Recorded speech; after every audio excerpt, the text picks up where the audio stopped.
Bonjour à tous. Eh bien, écoutez, je crois qu'il n'y a pas d'endroit plus adéquat pour présenter mon prochain cycle de conférences que cette façade de l'Opéra de Paris avec derrière moi la sculpture, la célèbre sculpture de Carpeaux, la danse, qui a d'ailleurs fait scandale à son époque à cause des nudités quelque peu provocantes. Bon, quel sera le sujet de mon prochain cycle de conférences à l'UOV?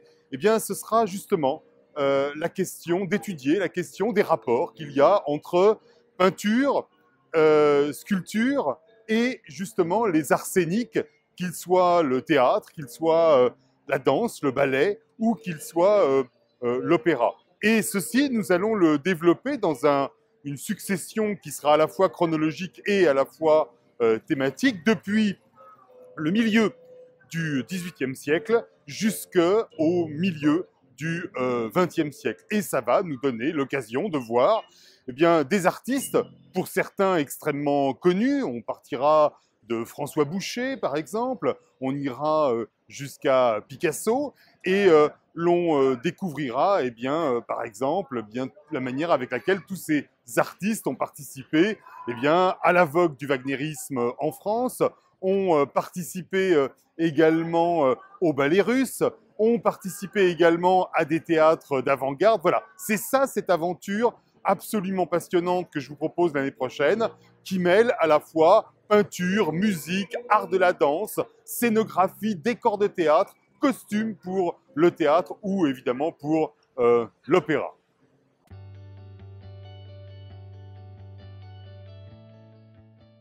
D'abord, ce que je souhaiterais qu'ils retiennent, c'est justement les réalisations qui ont été faites par les artistes. Et pourquoi? Eh bien, tout simplement parce que ce que je trouve fascinant justement dans ce cycle, eh bien, c'est que l'on va voir des artistes qui sont habituellement donc habitués à travailler en bidimensionnalité, des tableaux, des dessins, et de les voir passer à la tridimensionnalité, c'est-à-dire la scène avec sa profondeur, avec le mouvement qu'elle implique. Et donc, ce sont d'autres problématiques artistiques que les artistes vont être obligés eh bien, de résoudre, d'autres moyens plastiques également qu'ils vont être obligés de mettre en œuvre. Et c'est ça la première chose qui est passionnante. La deuxième chose, eh bien, c'est que l'on va voir là s'incarner littéralement dans une tridimensionnalité des idées qui sont des idées musicales ou des idées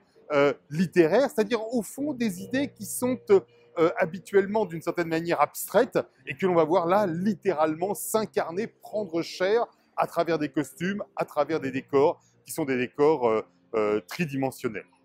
La troisième chose pour répondre à la troisième question qui m'est posée, à savoir quel est d'une certaine manière les supports pédagogiques que je vais utiliser, eh bien, je vais vous avouer qu'en fait, ce cycle de conférences est issu d'un livre que j'ai préparé il y a des années et des années de cela et qui, pour des raisons budgétaires, malheureusement, d'un éditeur, non, ce livre n'a jamais vu le jour. Il s'agissait d'un livre consacré aux peintres et à la scène. Et j'ai rassemblé pour l'occasion des documents, des éléments iconographiques, des photographies d'époque qui, pour un bon nombre d'entre elles, sont totalement inédites.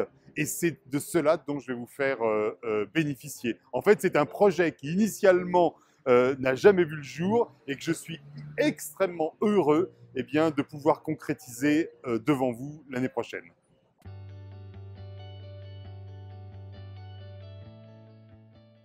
Concernant les documents que vous pourriez lire, eh bien, c'est un petit peu, si vous voulez, en relation avec justement ce que je viens de vous dire, c'est-à-dire le côté très inédit de ce que je vais vous raconter l'année prochaine. Il existe effectivement quelques catalogues d'expositions, notamment sur les ballets russes. On se souviendra effectivement de l'extraordinaire exposition datant de 1979, justement, à la bibliothèque de l'Opéra de Paris. C'est un petit peu loin quand même. Il y a d'autres ouvrages, notamment sur les ballets suédois. Je vous mettrai tout ça dans la bibliographie que je vais transmettre à l'UOV. Mais il faut savoir que pour une bonne partie, eh bien, ce que je vais vous montrer, c'est de l'inédit, c'est du peu connu, et donc il y a relativement peu d'ouvrages immédiatement accessibles dans le grand commerce, et c'est bien pour ça justement que je suis si heureux de pouvoir vous le faire découvrir l'année prochaine. Écoutez, encore une fois, en remerciant toutes les équipes de l'UOV pour vraiment le travail formidable qu'elles font et qui me permet ce travail, bien, de venir vous voir, bien, je vous donne rendez-vous à toutes et à tous et je vous souhaite un très bon été. Prenez bien soin de vous.